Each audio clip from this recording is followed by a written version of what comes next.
Hi, everyone. Thank you so much for coming to our event today, where we will seek to answer the question that we get most frequently and all the time. It is, will the midterm elections happen?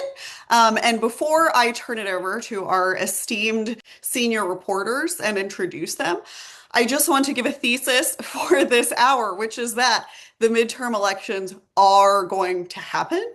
We understand, and it is valid that people are concerned about the things that they're hearing about voting, but we want to establish that from the beginning, that there is no mechanism in the federal government for the president to simply cancel the election. That is the modal question we got for this event, and so we wanted to answer it right at the top.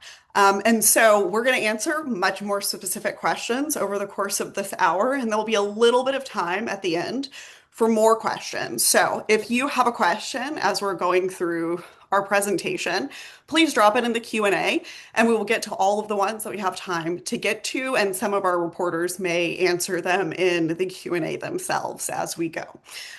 Okay, so first, I want to introduce each of our fantastic reporters, and I'm going to start with Natalia, our reporter in Texas. Natalia, if you would like to give a quick opening statement. Hi, everyone. I'm so excited to be here. Thank you for joining. I have been covering elections in Texas since 2022. And that year was really, really crazy. And I'm sure my colleagues can speak to this as well, but even when there are no elections in Texas, there's always election news. Um, it's just nonstop. And so it's been nonstop for me ever since I've been working in this job. I've covered every part of the election process. I've gone to poll worker trainings. I've seen how election officials process our voter registration applications. As they all and everybody waits to see if one day we'll get online voter registration in Texas. I've also been there whenever there's an election, from the date the election officials start opening polling locations to when they're submitting all the results to the Secretary of State's office, which sometimes can take a long time and several hours in a day, especially in those large counties. So I'm really excited to be here. And please, if you are in Texas and have any questions, just let us know. I'm going to try to do my best to answer any questions you have. Fantastic. All right. Next, we have our national reporter, Dion Nessenbaum. He has only been with us for a short amount of time, so we're going to go a little bit easy on him today. But I think it's also fun for you to hear someone who is just in the process of starting their career of voting and elections. Not to say that his career has been short, but I will let him tell you a little bit about it and why he's here. Hi, everybody. I'm Dion Nissenbaum, and yeah, I'm the newest member of Votebeat. I have spent a career, though, covering elections from California, where I started my career, to Turkey, where I covered an attempted coup when the military tried unsuccessfully to overthrow the government there. And I've seen governments brought down around the world, and for me, voting and elections are one of the most important issues. And the team at Votebeat is the most well-sourced team out there in the key swing states and around the country. And it's an incredible team. And we'll be following things closely. For me, since I came from California and the governor there is always going head to head with the president, what happened in the California primary was for me a bit of a bellwether to see what the president might try and do in the federal government. And you saw the president try and get the Department of Justice to look into voting irregularities in Los Angeles.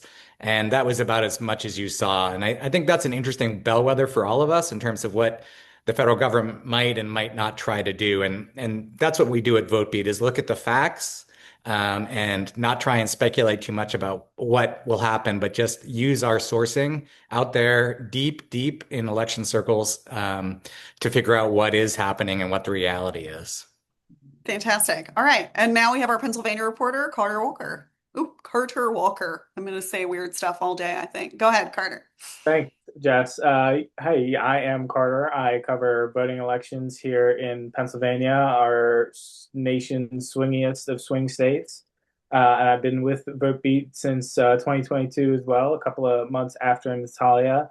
Prior to that, I was covering misinformation and extremism at a local newspaper in Lancaster County, which, in the aftermath of the 2020 election, there was a lot of intersection between those themes and election administration, which is what brought me to Votebeat. And since I've been here now, I've seen pretty much every aspect of the elections, at least every aspect that I'm aware of everything from I've watched the process behind the scenes of how election officials take voter registration applications and turn them into actual registered voters that can show up on election day, and them seeing them test the machines and make sure they're functioning properly prior to the election, going through their hand count audits after the election. So at this point, I've pretty much seen how everything operates, and it's given me a real insight into the steps that they take, that election officials takes, the points where there may or may not be intervention, ability for somebody to intervene, and yeah, so it's been enjoyable to learn about all that.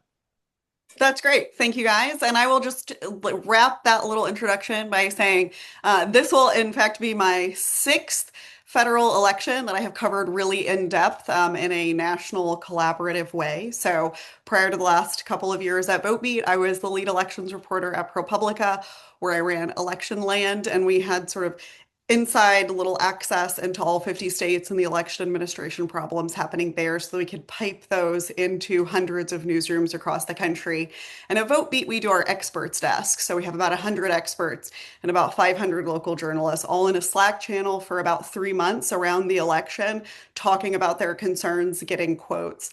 And so I think that we have a really good understanding as a staff of the sort of granular level of what's going on county to county. Because as someone who has asked a question in the chat has pointed out, Steve, thank you, elections are really administered at the local level. And so I think that VoteBeat stands out in this regard because when things happen at the local level, we don't need to send people there. We have people there. We have Carter in Pennsylvania. We have Natalia in Texas, and we have reporters in several other states that live there and work there and know about that place really deeply. So with that, we're going to get to our first question. And that question is, with USPS service degrading, what advice do you have for voters in a vote by mail state, both to communicate these changes to voters, and then I'm going to take it a little bit one more step further. What should voters do given that they're being told that USPS is unreliable and we are seeing changes in delivery times? So first, I'm going to go to Carter for this answer. Yeah, well, I'll start in the reverse of that then, and start with what the voters should do, because I think that'll help people formulate how they should communicate with those voters. The number one thing voters can do in any election cycle, if they're voting by mail, even when there's not questions about USPS service, although there's been questions about their service for years, is just not procrastinate. There are delays, these machines that the USPS use, sometimes things fall off and things get lost. We all have had that happen to us.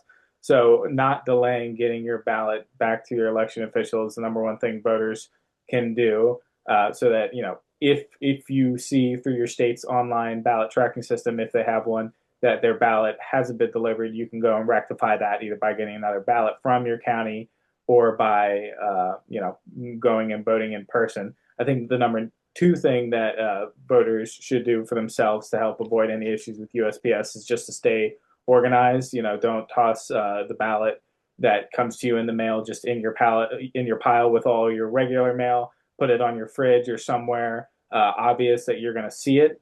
Both A, to remember that you need to return it early, and B, so that if you forget to return it early, you know where all the materials are. Because in my state here in Pennsylvania, you can take those materials with you to the polling place on election day and surrender them, and then vote a regular in-person ballot. So let's say you forget, to turn in your ballot, and it's getting a couple days before the election. You don't want to risk it in the mail. If you know exactly where your ballot is, you can take that in and just vote a regular ballot. It'll be counted automatically. If not, if you don't know where those materials are, you might have to vote provisionally, which comes with a little bit extra risk.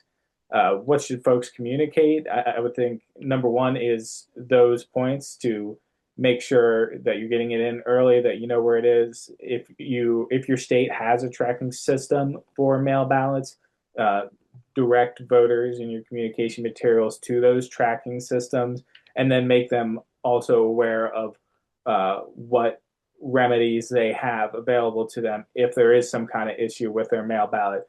Does their state allow you to cure that mail ballot, and what is the process for that? How does provisional voting work, and what do the voters need to know about that, and what do they need to bring with them to the poll if they're gonna have some problem with their mail ballot? Great. Natalia, do you want to add anything to that? A lot of similar things. Texas is very restrictive already with, just what you need to qualify to vote by mail. It's, people who are 65 years old, older, people with disabilities that can vote by mail, if you're sick. But one thing that I wanted to highlight is that what I always hear from election officials in Texas is that they see a lot of people who have requested a mail-in ballot during the early voting period. They see these voters trying to come in to drop off their ballot. And they get really upset. Voters get really upset when election officials, rightly so, tell them that they can't because it's not allowed by law to drop off your mail-in ballot during the early voting period. If you're voting by mail during the early voting period, you must mail it back. If you don't want to mail it back because you're not trusting the USPS service, then you can return it in person, but until election day, you're going to have to wait until election day to do that. So that is just one thing that continues to happen in Texas. Every time that there are people that are voting by mail, they try to just drop it off in person. Maybe they have it and they're driving by the elections office during early voting and they say, "Oh, I want to drop it off." And then they get really upset. Voters get really upset when they're told, "No, you can't do that." So I think just reminding voters of what those rules are, it's really important, because what if that voter just doesn't drop it off, forgets it, doesn't go and vote? I mean, they just lost the opportunity. But folks do get really upset about the fact that they can't. I mean, they're there in the office and they're told, I'm sorry, you can't. It's not allowed by law. And yeah, just paying attention to the dates, paying attention to the deadlines is very important in Texas, and the requirements of what you need to put in your mail-in ballot envelope and inside. Do not forget to sign it. Don't forget to put your ID numbers. All of these things are just very important to remember. And another thing I wanted to mention, the most important thing that voters can do if they have any questions is just to call their local county election official for any type of questions regarding your mail-in ballot. Those folks at the county elections office want to help you out. They want to make sure that the ballot gets to them and that it's counted. So just make sure that you are asking those questions if you have them, and that you do call those local election officials as well.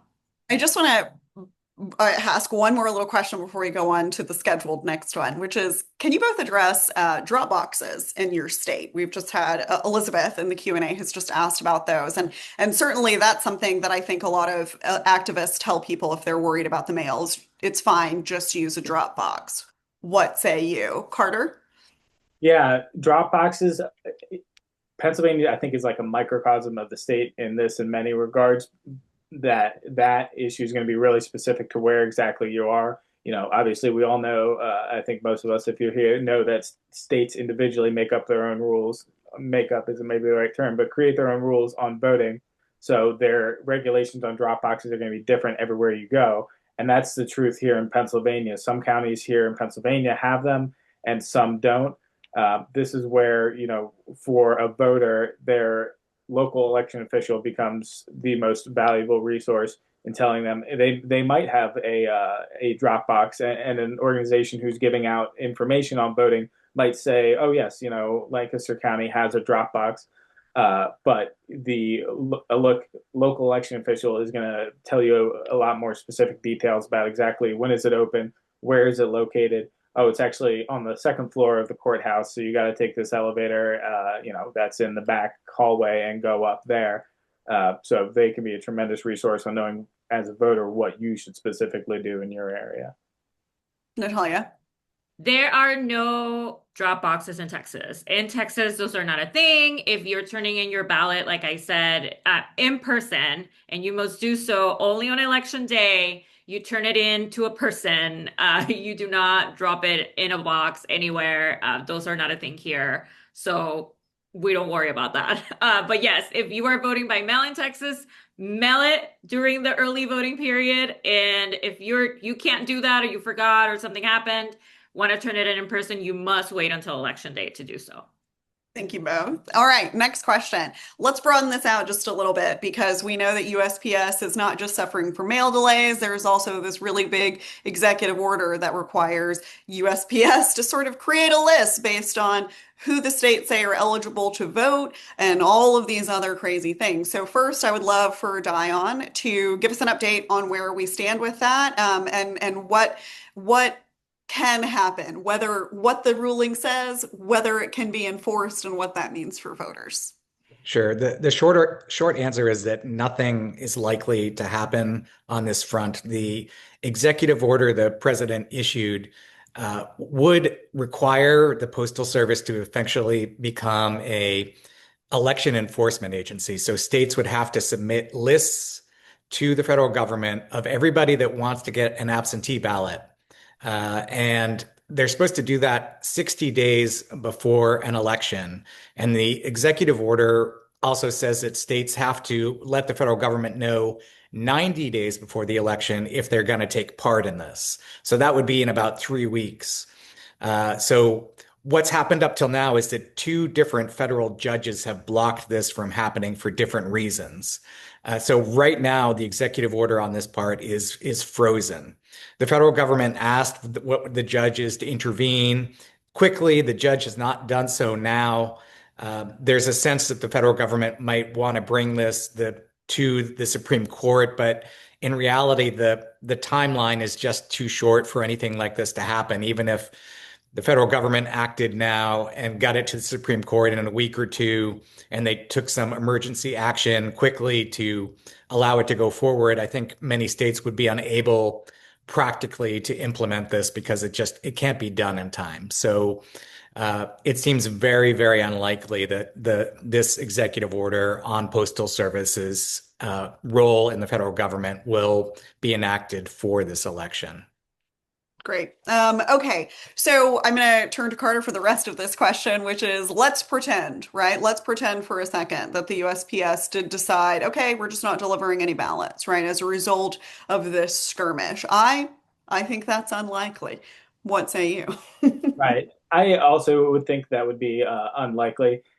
But if that were to happen, I think we would see exactly what we saw play out with the executive order play out with that action.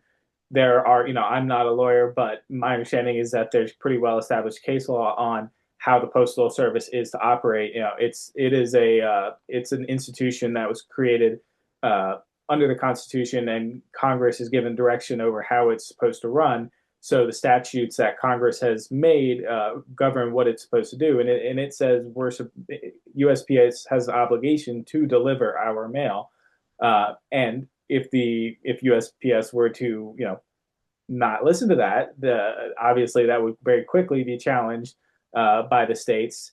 Additionally, there'd be a First Amendment challenge, I'm sure, if you're not delivering ballots. So I imagine that would get tied up in the courts, and if not struck down pretty quickly, then have some kind of injunction against it. And there was a lot of talk last year. I feel like it's kind of died down a little bit now, but about whether the Trump administration would outright defy a court order. And up until this point, they've walked that line and haven't actually, I think, outright defied a court order. So if a court were to say, no, you can't do that, you have to deliver the mail, I would find it unlikely that they would just say, well, no, we're not going to deliver ballots because the system isn't working the way we want it to. And I think we saw a good example of that last week or the week before, where Dion, or Jess, you can correct me if I'm wrong, but the court said that the parts of the SAVE program, couldn't be used, and now DHS isn't using that program anymore.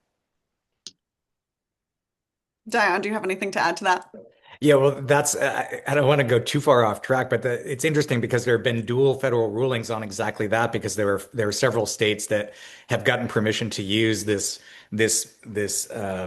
new system that uses the Social Security data, and that's also still in dispute actually because there are several states that are being able to use that and the rest of them aren't. So, we're in the midst of a legal tussle over elections that will continue long after this election, and there's so much happening that it's difficult to keep track of it all the time. But that is one place where, in fact, you have these competing rulings that still need to be decided, and I think that is one that could ultimately go to the Supreme Court.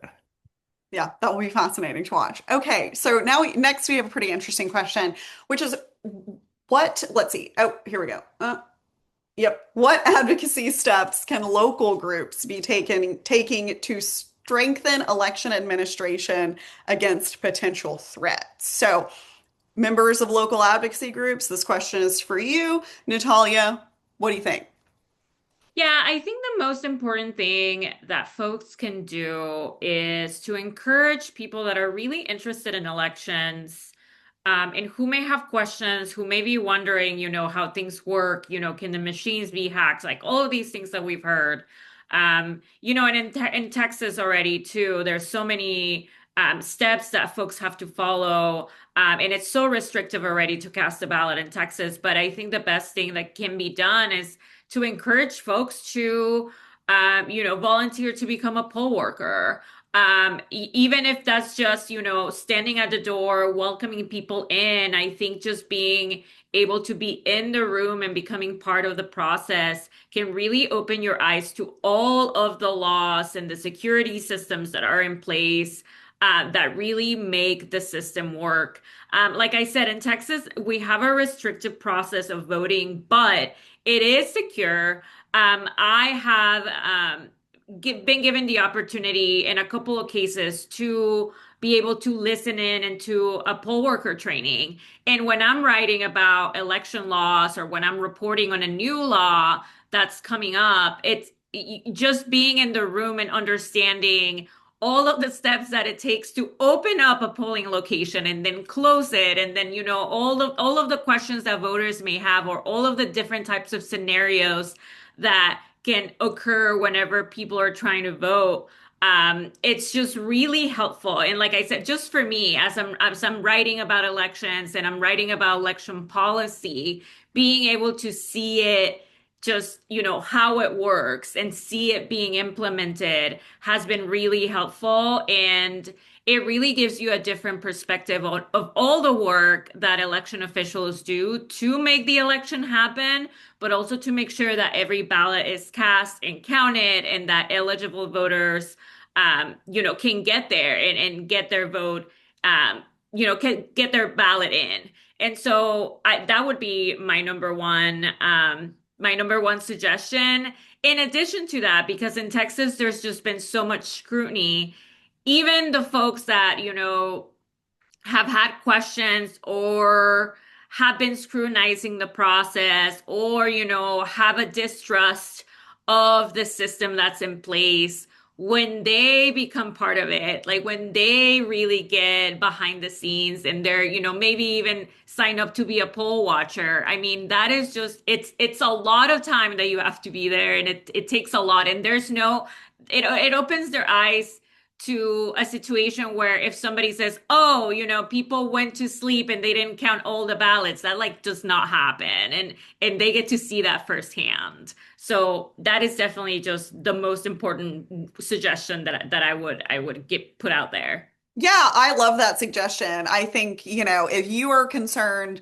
that people in your community are going to be handed a ballot when they shouldn't, or they're not going to be handed a ballot when they should, the easiest way to solve that problem is to be the person handing them the ballot, right? I think lots of people get wrapped up in really specific issue campaigns and advocacy and door-to-door block walking, and all of that is valid if that's how you want to spend your time. But I think that the most mechanically useful thing for this process is definitely to volunteer to be a poll worker. Great. Okay.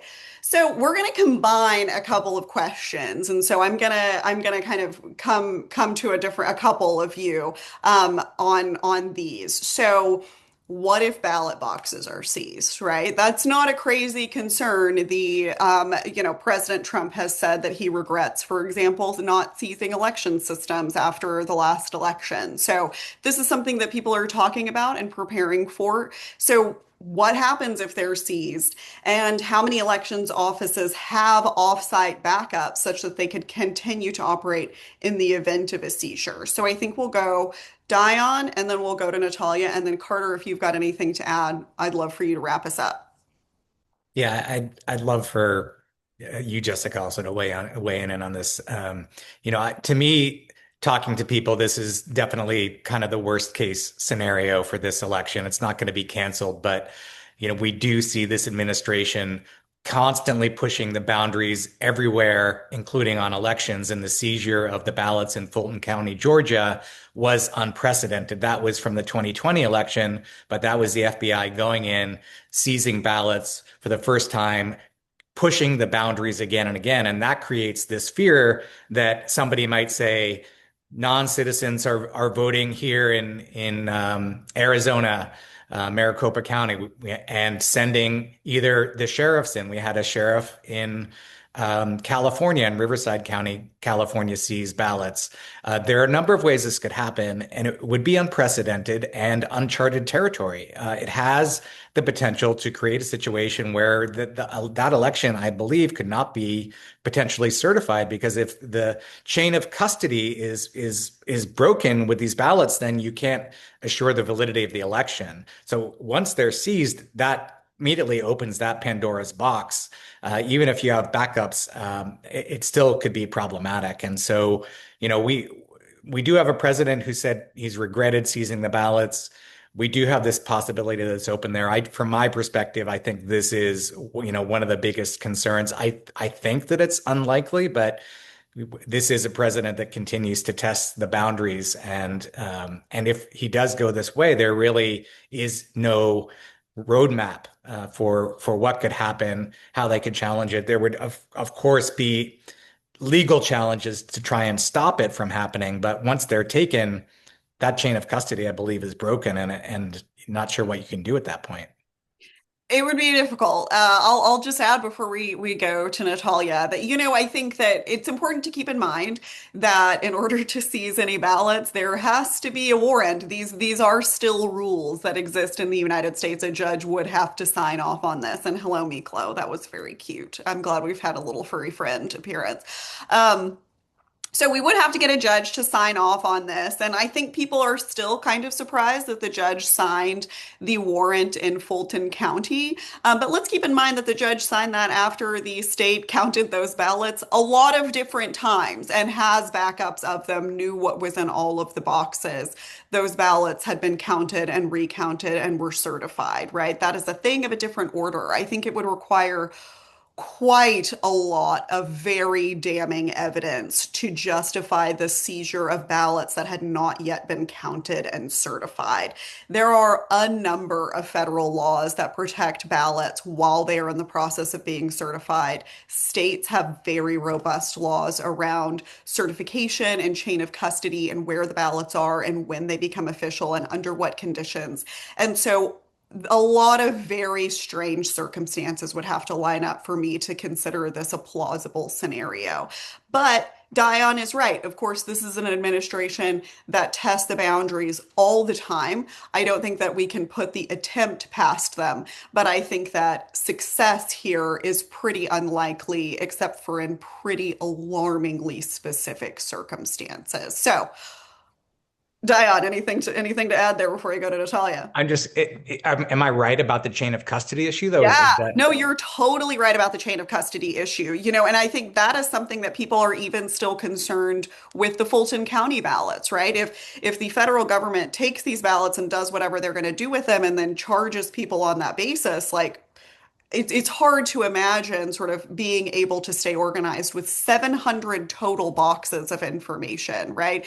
Let's keep in mind that ballots take up a lot of space. So, for example, if about 250,000 ballots, just the ballots, that fits in one semi truck. So that's the physical space that you should be picturing here. So if they were to go in and seize all of the ballots from Los Angeles, a county of 9 million people, we're talking about just an incredible amount of paper. And LA is certainly set up to count all of those ballots. The federal government, not so much. So we're looking at really big problems if they try to do that. But again, I think that their ability to go in and actually successfully take those ballots is very, very limited.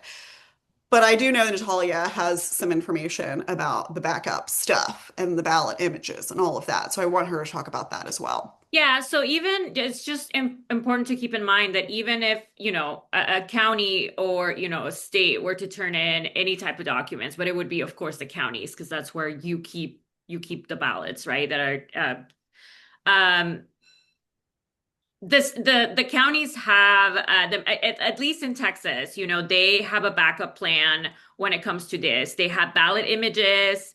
If the counties are using, electronic voting systems, usually they produce an image.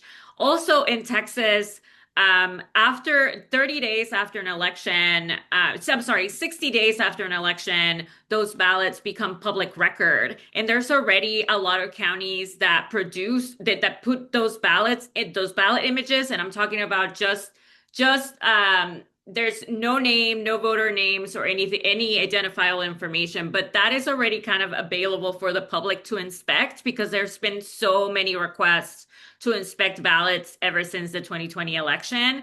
So some counties are actively, just coming up with ideas or how they can make that more accessible to the voters that want that information. The state has also made that really available. There's questions about, ballot security and ballot privacy in those terms, but also after since we do have a backup, then 22 months after an election, all of those ballots are destroyed.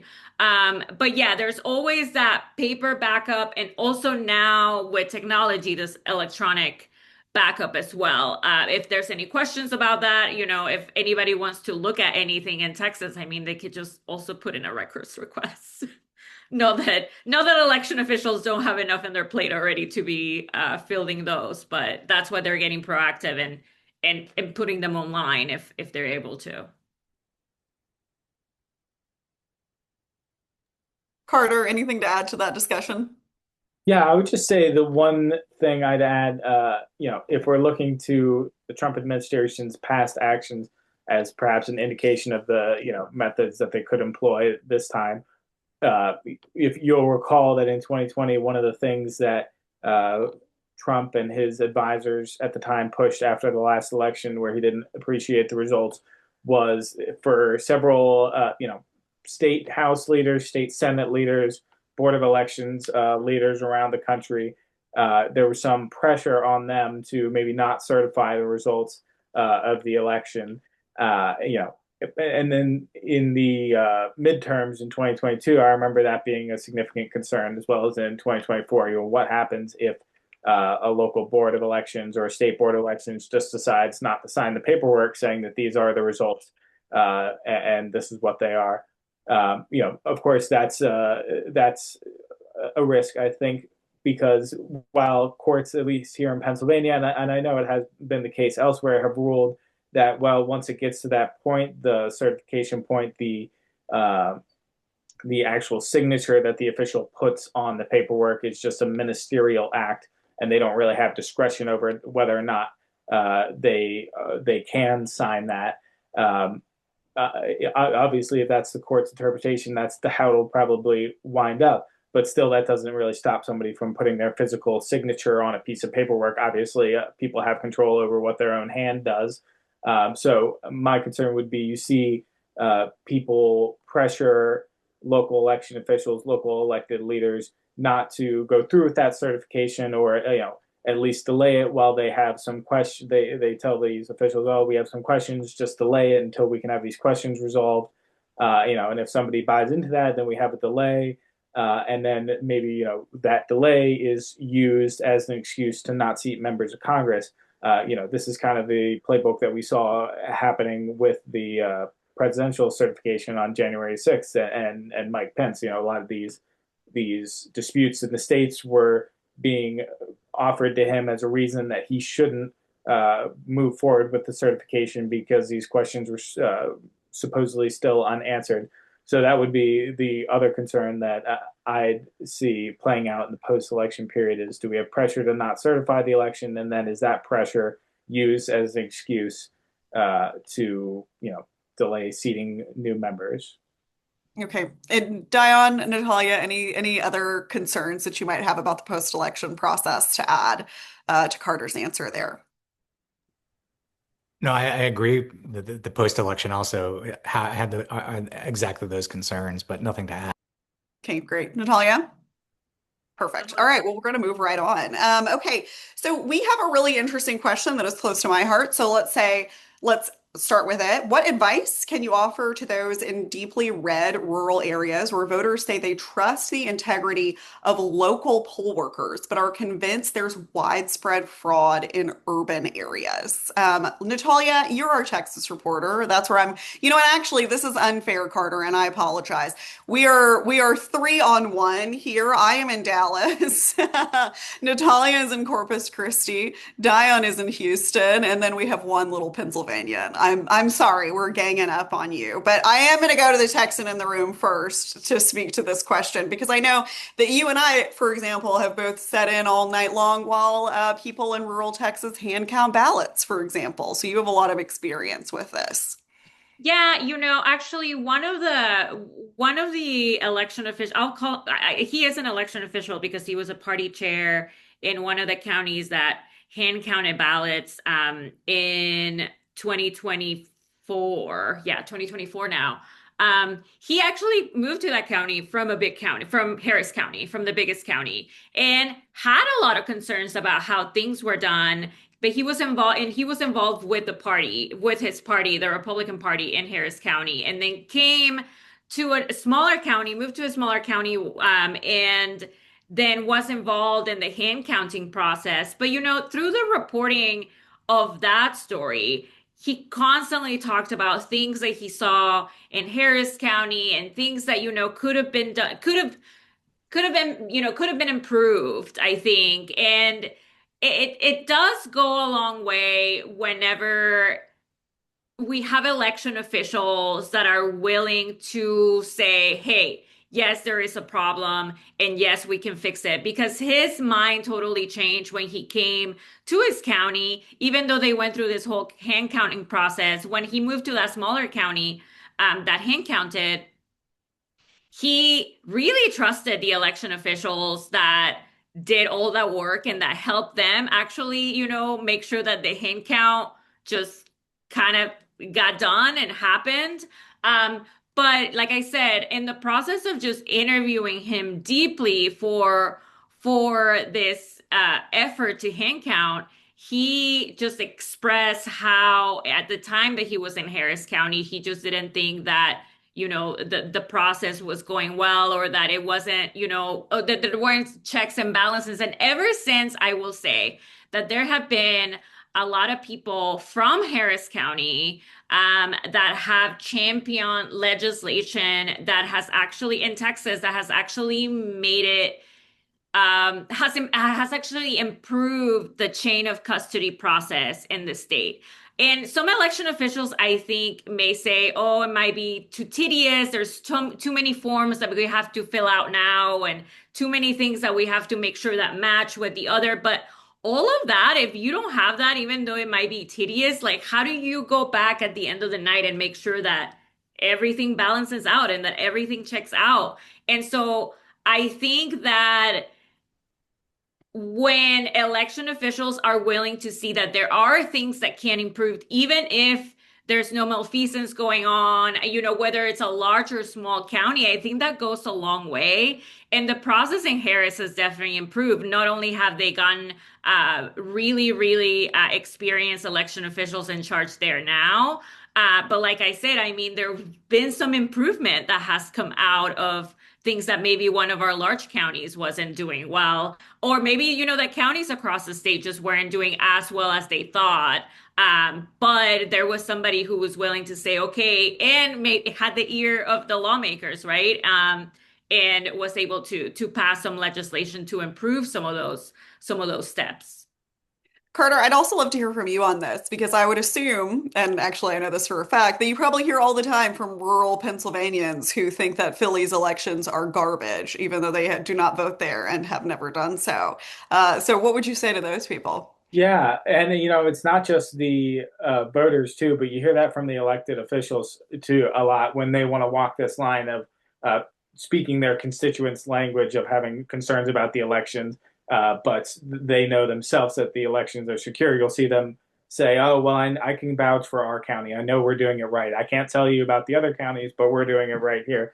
And I think Natalia, something that you hit on from that guy in improving his own elections is I really think what would be, the anecdote to that kind of an excuse for folks is, they noticed that by going to another county that there were changes in Harris County that they could probably make that would be better. Uh, Elections do have really important and meaningful differences from county to county and state to state, but like the big picture of how the operations work are more or less the same in a lot of places. And I think when elected officials and election officials go to other counties to see how that operates, it not only helps them improve their own operations, but it takes away that excuse for them to say rhetorically, "Well, I know it works well here, but I don't know about elsewhere." Well, now they do know about elsewhere because they've been there, and I think that helps improve their trust and what they can say to their constituents about what happens in those other places. Because saying that I don't know what's happening elsewhere, that isn't a way of building confidence in your election. It's undermining confidence in somebody else's. I'm thinking about you keep your confidence level at the same, but then you undermine somebody else's, so yours looks like it's higher.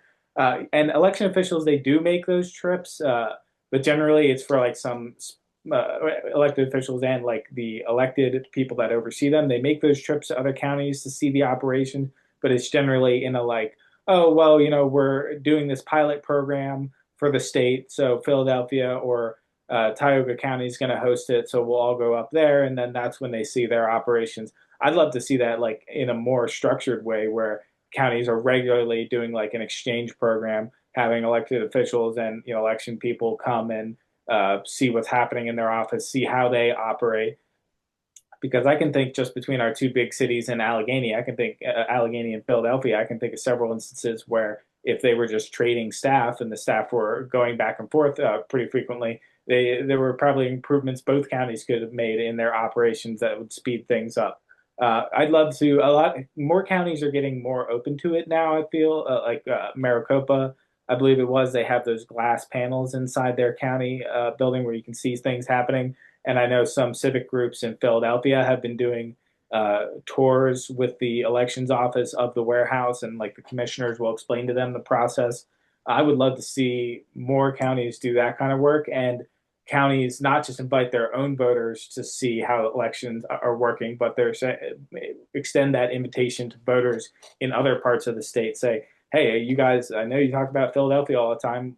Come to our office, see how we do things. We're not these scary ghouls down in center city. We're just people just like your local election officials. We just have a bigger operation here. So that's why it seems different. I think that that is a really good observation. I also really think that your note about how elected officials and even people who run for Secretary of State will throw other states or big cities under the bus in order to sort of like say, well, not us, but maybe your concerns are valid elsewhere. And that's really, really damaging on its own. I think I was in the same way that Natalia stayed up all night long in Eastland County. I was up all night long in Gillespie County for the Republican primary this year. And when I asked people why they wanted to hand count the ballot, the vast majority of them didn't say anything about Gillespie County at all. They said stuff about Dallas County. They said stuff about Harris County. And I think local election administrators' perspective is it's my job to understand my county and how my county operates elections. But I think if the people in your county are so convinced that elections elsewhere are awful, that they have totally shifted the way that you have to do your job. Maybe it should be part of your job to explain that part of the elections process. I think that's a really good point. Okay, so one more question, and then I want to get to a couple of things that are in the Q&A, which are what are the greatest dangers to polling locations that you anticipate seeing for the general election? This question is from a local election administrator, and they say, as a local election administrator, I want to have my eyes open to all of the possibilities. So, Diane, I'm going to let you close us off on this little question for this segment of our event. Sure. I also welcome, comments from other participants because I'm not sure my concerns will track with everybody's. For the majority of places around the country, elections go smoothly. There are not big problems.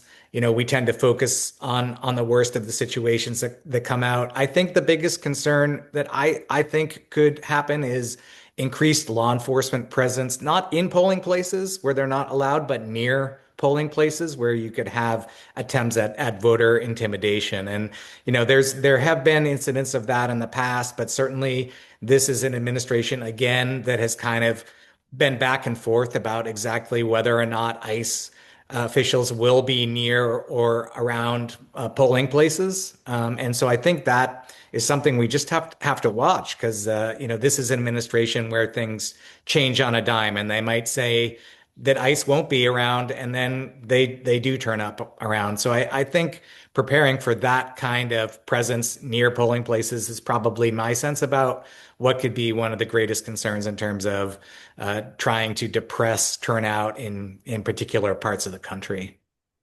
Great. Carter, Natalia, anything to add to that question about what local election administrators should be concerned about this time around?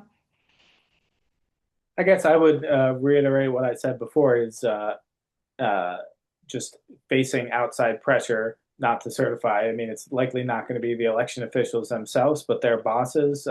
So, I guess monitor what people are tweeting at your bosses.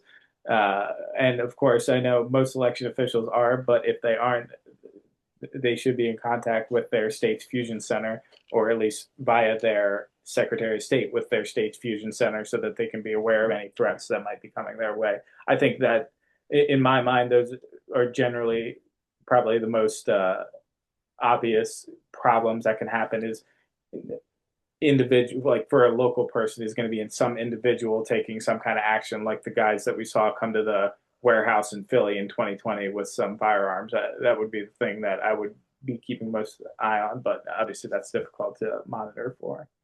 Great. Let's actually just go a little bit deeper into the ICE question, Carter, if you would. We did have a question come in prior to the event that I think is pretty relevant to what we're talking about here, so we'll just go ahead and talk about it.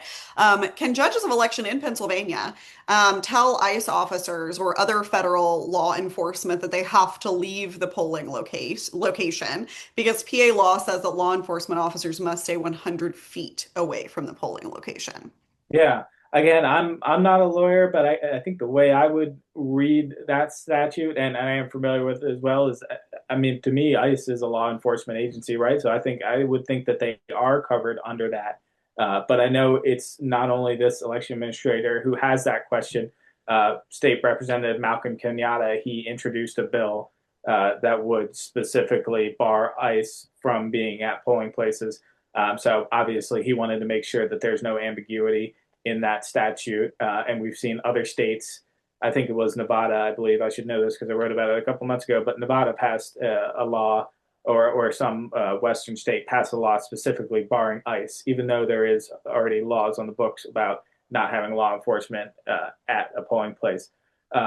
So to summarize, I would think that they're already covered under that statute. But I think the number one thing you should do is email your county election administrator and ask them. And then once you get that answer, forward it to me so that I know what they're saying. That'd be great. His email address is cwalker@votebeat.org.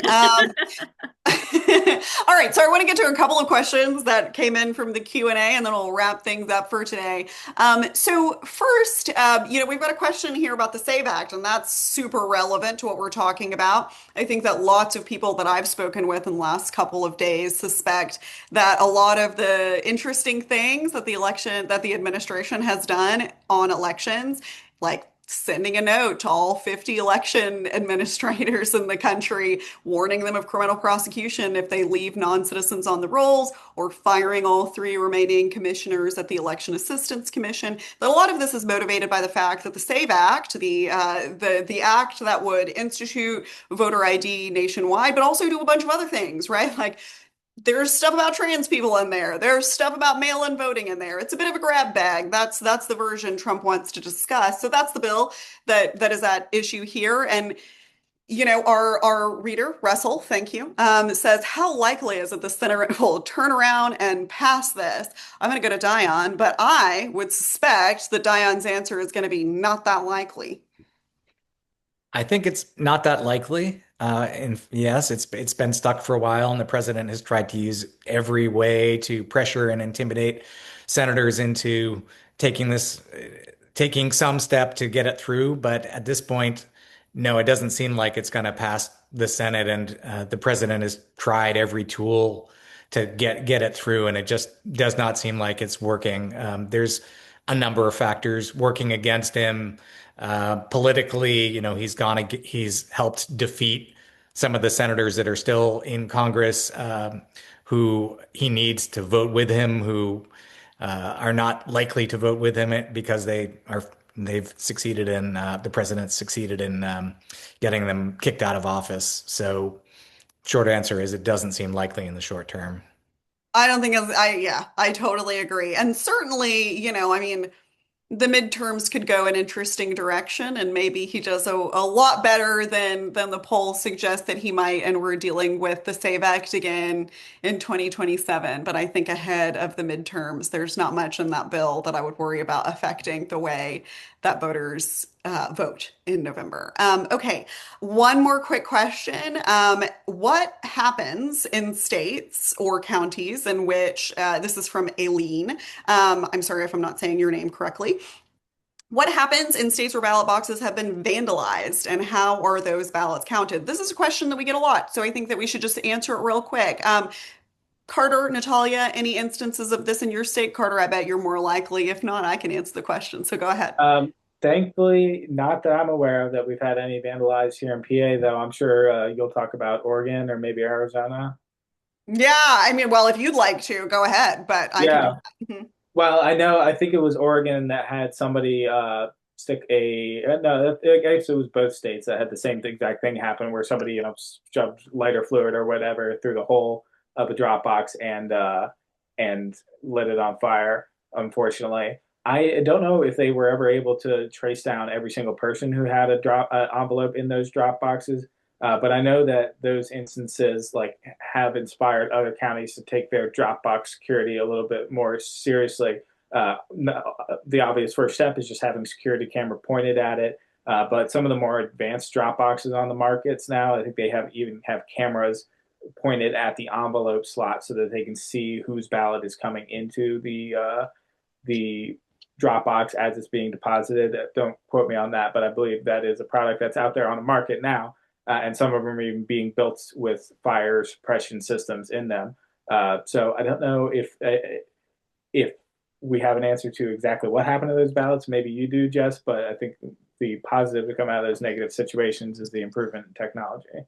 Yeah, I don't know that I have anything to add to that at all. It's not clear to me if they were able to find every single person's ballot that was burned in that way. And that's the only thing that I was going to say is something that you've already added, which is that drop boxes these days are way more technical than people think that they are. The good ones that I think counties are moving towards, as long as they have the funding to do that, do have these fire suppression tools. They have pretty difficult to crack security, and are often made by the very same companies that make ATMs. And I don't know if you've ever read a very funny story about somebody trying to steal or vandalize an ATM, but you basically can't. And I actually know that for a fact because for most of my childhood, my dad's whole job was fixing ATMs. So the same companies, they make drop boxes. They're very secure, or they can be. Not all drop boxes are made by those companies, but I think Carter is right. The security of those is really improving. Okay. One quick round for all of you. You can clap out of this question if you're not feeling positive and cheery, but I do think that we should try to end on a nice note. So let's take one more pre-submitted question from a reader, which is we do like to focus on the negative and scary. That's true, we do. But I wonder if you could speak about anything cool or exciting in developments in election law or administration we might see for the first time in 2026 elections. Does anybody want to go first? Yeah, I can take that. There was we're not going to see it this year, unfortunately, because it was postponed. But the state was looking at a pilot program here in Pennsylvania to have our e-poll books connected to the internet so that they could be updated with the new voter files even day of if the election, if there's some kind of problem in the election. And this would be an important development for the state, not only because we're, I think, the last state to not have this connectivity option for our e-poll books, but as you guys might know from reading our coverage or other news outlets, there's often problems that pop up that only get noticed on election day when people start voting, like one here in Pennsylvania, where a county had misprinted its paper poll books to exclude some voters just because they basically clicked the wrong button on a computer. And so with this connectivity, they could rectify that immediately by just shooting over basically an email with the new file on it to the polling places. And why I wanted to highlight this is because I think these poll books, they wouldn't allow, this internet connectivity wouldn't allow third parties to add people to the voter rolls. But I think there's always that level of concern for election administrators when they hear about connecting anything to the internet related to their elections, that they're going to get that blowback from the public. So I thought this story highlighted how, even though there's these heightened concerns around elections, election administrators are still willing to look at ways to improve voters' experiences. The other thing I really enjoyed reporting on this year, which is something to look forward to in the fall because these kids are going to be doing it again, is that Pennsylvania has hundreds of students every year who go to the polls and help check people in, help give them their ballots, to guide them through the voting process. And they're really great kids. I got to meet a lot of them during the midterms. I know other states do that as well. So it's really great, to see them getting involved in the process and learning about our elections, and hopefully going out and telling their peers and their family about that. Carter, we've got a question from someone I think we should just go ahead and answer. Can somebody remove a bunch of people from the polls, from the voter rolls, by the e-poll books? And is that a huge security vulnerability? The question is, connecting poll books or voting machines to the internet is a huge security vulnerability. A hacker might be able to unregister large numbers of voters, for example. Is that a valid Yeah, concern? no, it's a legitimate question to ask for sure, but thankfully the answer is no. Like the way that it would work, basically, we have our voter registration system, which is you can get a public version of the voter rolls, but the system itself is a closed system that only the state and the counties have access to. So the way that it would work with these poll books is, and right now, in fact, this is how it works, except we just can't do it the day of, is that you export a file from that closed system and you upload it to the poll book. With internet connectivity, you could send that remotely rather than having to have the poll book in your elections office to do it. But the file itself that gets loaded onto that poll book is from a system that only election officials can add or remove people from. And the poll book itself isn't actually tied into that system. It gets an export from it. So you couldn't, some states, like these poll books, if you set them up, you could give them information to register somebody and have them put on the rolls down the road. But the election official is still the only person that can actually take the information from a poll book and translate it to the voter rolls. So they have to approve it. It's not just like it can be pushed through automatically. So it's much more one-way communication to the e-poll book than the reverse of that, than I think people are realizing. And really that's how it works in dozens of states. Wisconsin is also talking about doing some of these same changes that Pennsylvania is doing right now, but a lot of other states do already have that connectivity with their e-poll books. And one of the chief reasons they do that is to prevent double voting. So for example, in Gillespie County, where Natalia and I have both watched hand counting, they did have people double vote because they did not use the internet connected e-poll books, and someone voted and then they walked across the street and they voted again. And that is what the e-poll books are really, really good at preventing. Okay, we are running so short on time, but I do want to quickly go to Natalia and then I'll just wrap us real quick up. Is this about the good news stuff? Yeah, good news. Good news only right Okay. now. Just, kind of piggybacking on what Carter was saying about having students at the polls. In Texas, one county, Guadalupe County, started a Citizens Elections Academy not long ago that other counties and actually cities too are replicating. And this is something that if you've heard of a Citizens Police Academy where you can, do the ride along and see exactly what local law enforcement does. It's the same thing before elections. And a lot of county election officials are really excited about implementing a program like that. I went through the one in Guadalupe County, and it was wonderful because there are parts of the process like closing and opening the voting machine at the end, at the beginning of the day and at the end of the day that I can't be there for. But during the Citizens Elections Academy, like I was able to see that process. And so it was just great. And I think people that were there and that took the class with me when I was there just left with a lot more appreciation for what their neighbors and local election officials do, but also just a better understanding on how all of this works, and including, that part of the e-poll book process, and how that equipment works as well. So I'm just really excited to see that more counties are going to be doing that in the future. And so if this is happening in your county, if you're from Texas, I encourage you to also sign up for it. Thank you so much. We're going to have to cut it off there because we're already over time. Thank you all so much for coming to this event. I hope you've gotten some of your questions answered. If you haven't, good news. We are going to do another one of these with Votebeat, the rest of our three reporters. And so we will be back at you with more questions about whether or not the election is going to happen, and if crisis happens, what's going to be done about it. So please tune into that second one and send us more questions as you have them, and we will answer them live then. Thank you so much. I hope you sign up for our newsletters, and I hope you come to our future events. This has been a great day.